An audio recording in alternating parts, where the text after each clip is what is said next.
사사기 12장 1절에서 15절 말씀입니다.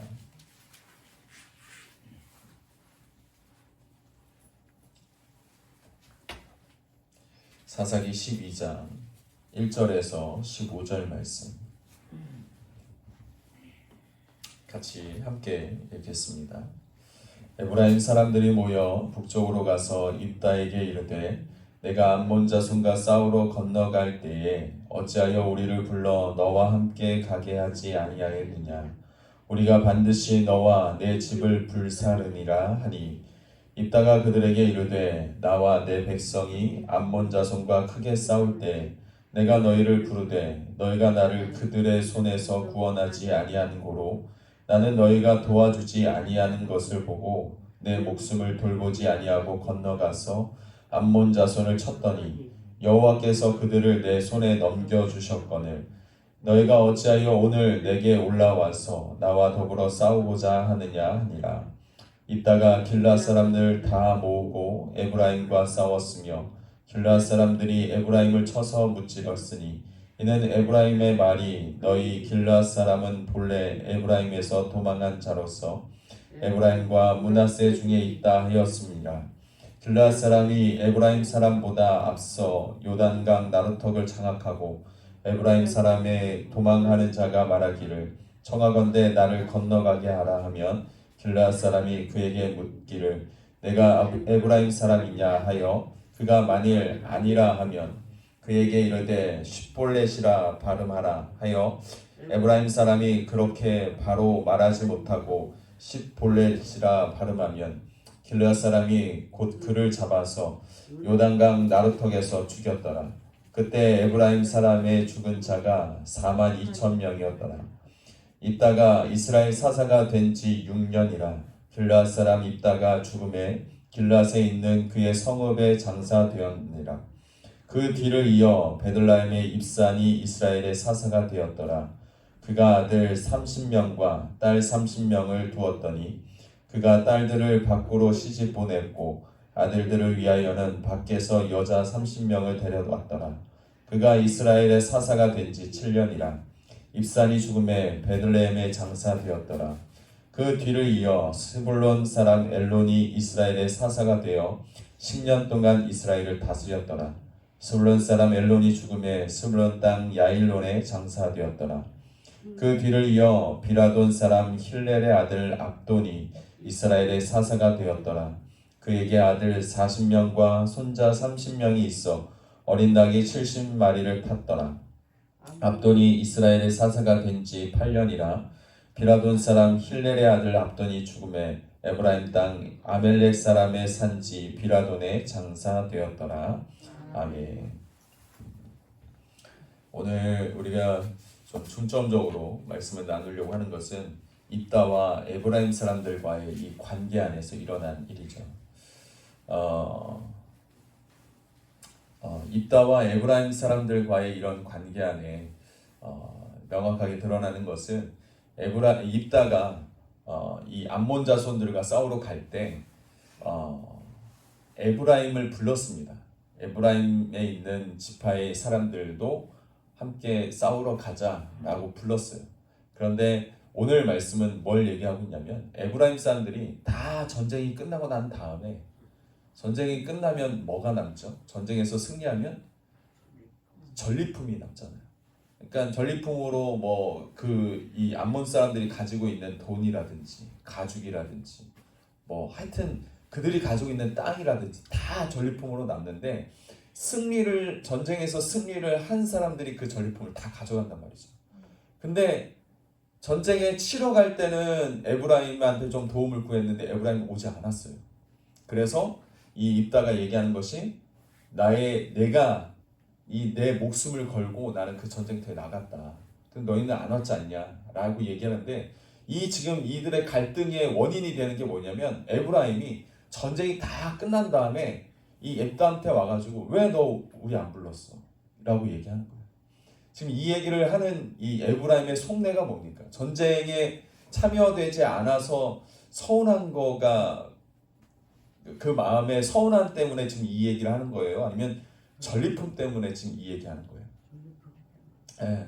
그러니까 전쟁에서 끝나고 나면 이득을 볼 것을 그의 마음의 동기가 있는 거예요. 그래서 에브라임이 정말 도움이 필요할 때는 도와주지도 않다가 왜 도와주지 않았는가? 뭐 그건 우리가 좀 생각해 볼 수 있죠. 이 전쟁에서 그들이 이길 거라고 전혀 하지 않았던 것이죠. 그러니까 괜히 목숨 걸어서 죽을 바에야 차라리 그냥 가만히 있겠다라는 거죠. 그랬다가 전쟁에서 입다가 승리하니까 왜 우리 안 불렀냐? 여러분 이 이야기가 입다의 경우에서만 나타난 게 아니에요. 일전에 기드온이 있을 때도 기드온이 전장하러 나갔을 때도 에브라임이 똑같은 행동을 했습니다. 물론 그때는 기드온이 이 말을 잘했죠. 너희들이 우리보다 더 많은 것들을 누리고 너희들이 나보다 낫지 않냐. 그냥 너희들이 여기 이 전쟁에 끼지 않아도 되지 않겠느냐. 뭐 이런 얘기를 하면서 잘 말로 구슬려 가면서 에브라임의 그 심기를 건드리지 않았어요. 입다는 아니에요. 입이 걸걸합니다. 그래서 이 에브라임이 그런 얘기할 때, 야, 내가 너 불렀어. 네가 안 왔잖아. 뭐 이렇게 얘기하는 거죠. 에브라임이 왜 그랬을까? 에브라임이 왜 입다에게 그렇게 기드온에게 입다에게 왜 그렇게까지 걸고 넘어지면서 자기의 이익을 보려고 하는 일에는 아주 약삭빠르게 눈치 빠르게 돌아가면서 그 자기의 형제들 어떻게 보면 이스라엘의 지파 그 같은 형제들이잖아요. 그 형제들의 그 어려움 가운데는 왜 이 에브라임이 나타나지 않았을까?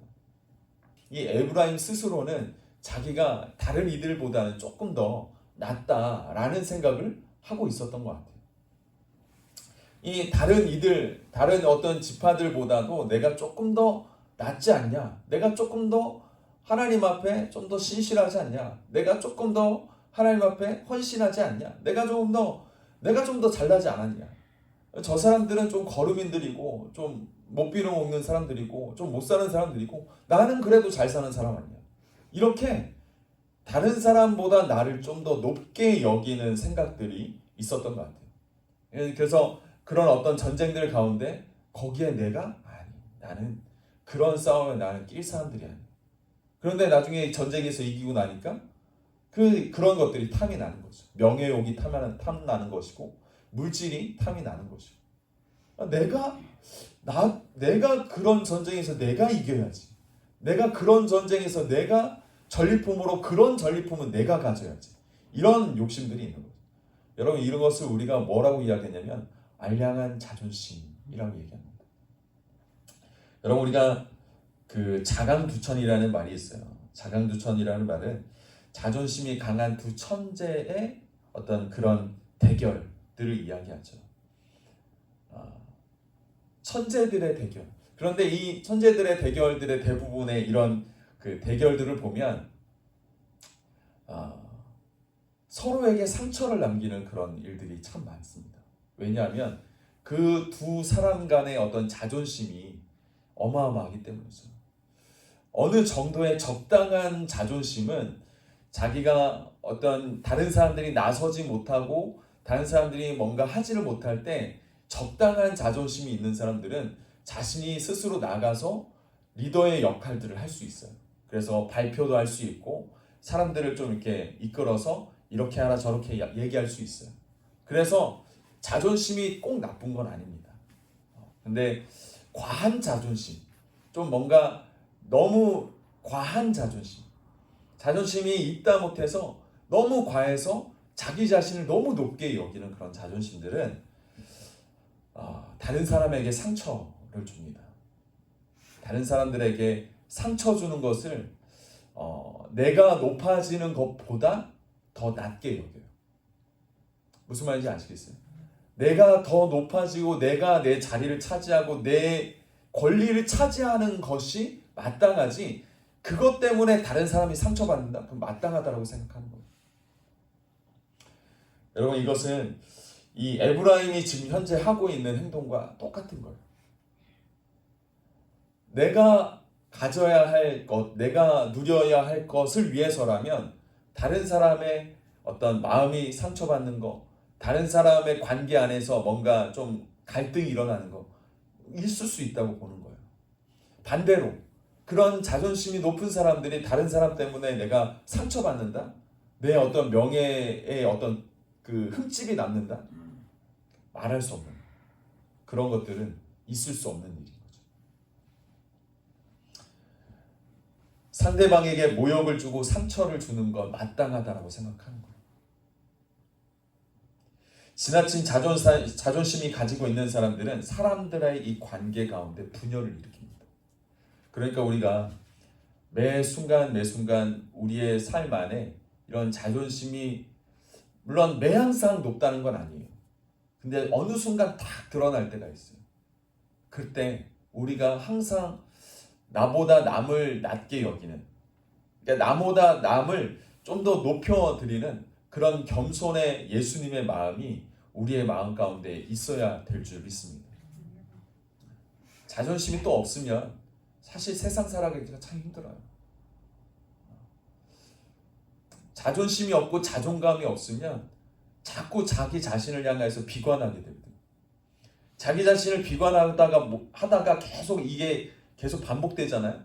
그러면 이제 우울증이 오고 더 나아가서는 우울증이 자기의 삶을 완전히 지배하게 되면 결국 이제 나중에 극단의 어떤 목숨을 스스로 끊는 그런 일들도 갑니다. 그것도 나쁘지만 그렇지만 또 과도한 자존감이 높은 사람들은 내가 상처받는 거를 두려워해요. 그런데 다른 사람이 상처받는 거 괜찮다고 생각해요. 이게 뭔가 좀 안 맞는 거죠. 이게 균형 잡힌 삶을 살아가려면 우리 안에 예수님의 마음이 분명히 있어야 될 줄 믿어요. 예수님이 그 귀신 들려서 눈이 멀고 말 못하는 사람을 데리고 온 적이 있습니다. 그래서 예수님이 이 사람을 즉시 고쳐주셨고 말 못하는 사람이 말하게 되고 보는 사람들이 보게 되었어요. 이 일로 인해서 주변에서 이것을 지켜보던 많은 사람들이 예수님을 보고서 다윗의 자손이시다 라고 찬송하고 예수님을 이렇게 높였던 적이 있습니다. 그런데 그 사람들 틈바구니 속에 누가 있었냐면 바리새인들이 있었어요. 바리새인들은 자신들의 어떤 그런 자존심이 굉장히 강한 사람들이에요. 내가 하나님의 선택된 민족이고 나는 이 성경을 가르치는 말씀을 가르치는 율법학자로서 나는 사람들의 인기와 사람들이 주는 어떤 명예 이런 것들로 먹고 사는 사람들이 바리새인들이었어요. 그러니까 사람들이 바리새인을 보면 바리새인이시오 이렇게 공경하는 것을 당연하게 여기던 사람들이에요. 그런데 많은 사람들이 예수님을 보면서 이분은 메시아다. 이분은 다윗의 자손이다. 하나님께서 보내신 메시아다 라고 이야기하니까 모든 사람들의 관심이 다 예수님한테 쏠리니까 바리새인들의 입장에서는 상실감이 오는 거예요. 나는 그래도 내 평생 동안 하나님의 말씀을 가르치고 하나님의 말씀을 지키려고 그렇게 노력했는데 사람들이 나를 안 봐줬단 말이죠. 그동안에는 나를 그렇게 극진히 모시고 나를 스승으로 여겼던 사람들이 다 예수님한테로 가니까 상대적인 어떤 상실감이 오는 거예요. 그래서 바리새인들이 예수님이 진짜 메시아인 것을 알면서도 예수님을 인정하지 않습니다.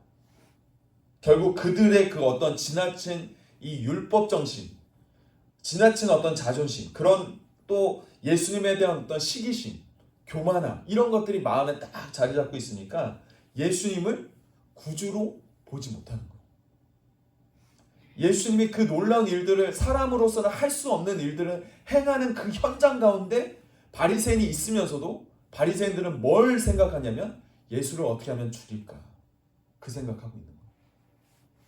여러분 자존심이 너무 강하면 여러분들의 이 영적인 눈도 가려진다는 걸 꼭 기억하시기 바랍니다. 매 항상 내가 바른 것을 판단하는 것 같고 내가 마냥 바른 것을 행동하는 것 같아 보이지만 결국 내 안에 내 마음이 교만함으로 딱 이렇게 뭉쳐지면 어느 순간 내 영적인 눈은 가려지는 거예요. 내가 바른 것을 판단했던 적도 있어요. 내가 바른 행동을 했던 적도 있습니다. 그렇지만 내 마음의 한켠에 과거는 과거고 지금 현재 내 마음이 그것 때문에 교만함이 내 마음에 자리 잡았다면, 다른 사람을 내가 좀 더 좋게 생각하는 그런 겸손한 마음이 없으면 우리의 이 영적인 눈은, 우리의 마음은 죄로 덮여지게 돼요. 과거에 그랬을 수 있어요.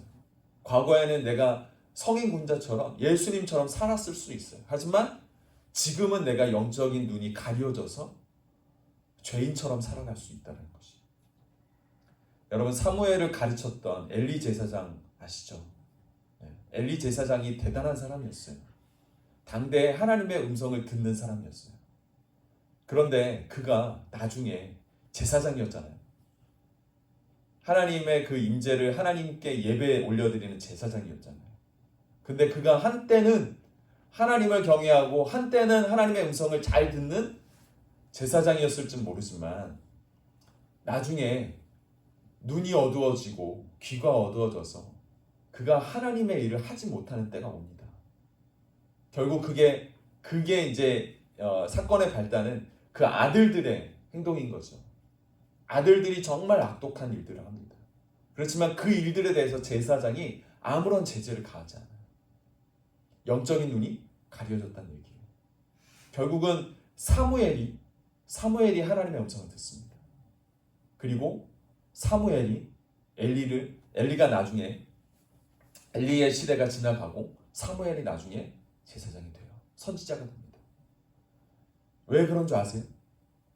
엘리가 하나님의 음성을 못 듣기 때문에, 영적인 눈이 가려져서 더 이상 하나님의 음성으로 듣지 못하기 때문에 하나님의 음성을 듣는 사무엘이 그 일을 대신하는 거예요. 여러분, 과거에는 내가 그랬을 수 있어요. 과거엔 내가 하나님의 음성을 잘 분별했을 수도 있습니다. 내가 잘 살았을 수도 있어요. 하지만 지금 내가 하나님의 음성을 듣느냐? 내가 지금 내 마음이 겸손하냐? 지금 내 삶이 하나님을 닮아가는 그런 삶 가운데 있느냐? 라는 질문을 우리는 꼭 하셔야 돼요. 혹시 우리의 마음이 영적인 눈이 가려졌고 하나님의 음성이 전혀 들리지 않고 말씀을 봐도 그냥 글자지 하나님의 마음이 느껴지지 않는다라면 우리는 반드시 회개해야 됩니다. 회개하셔야 됩니다. 분명히 사도 바울은 빌립보 교회에게 권면했어요. 겸손한 마음으로 각각 자기보다 남을 낮게 여겨라. 겸손한 마음으로 각각 자신보다 남을 낮게 여기는 것. 낮게 여긴다는 게 이 낮음을 얘기하는 게 아니잖아요. 좋게, 낮게 생각하는 것. 여러분, 하나님은 겸손한 자를 사용하십니다. 겸손한 자를 가까이 하시고 겸손한 자를 통하여 하나님의 일을 이루어 가십니다. 오늘 이 새벽 아침에 하나님이 어떤 자를 기뻐하시고 어떤 자를 쓰시는가라는 것을 우리가 좀 함께 보면서 오늘 나에게 겸손한 마음을 허락하여 주옵소서. 영적인 눈이 띄어지게 하여 주옵소서. 내 마음이 정결케 하여 주옵소서. 이 시간 우리 그렇게 기도하면 좋겠습니다. 사랑해 주님, 감사합니다. 오늘 이 아침에 주님의 말씀을 깨닫습니다.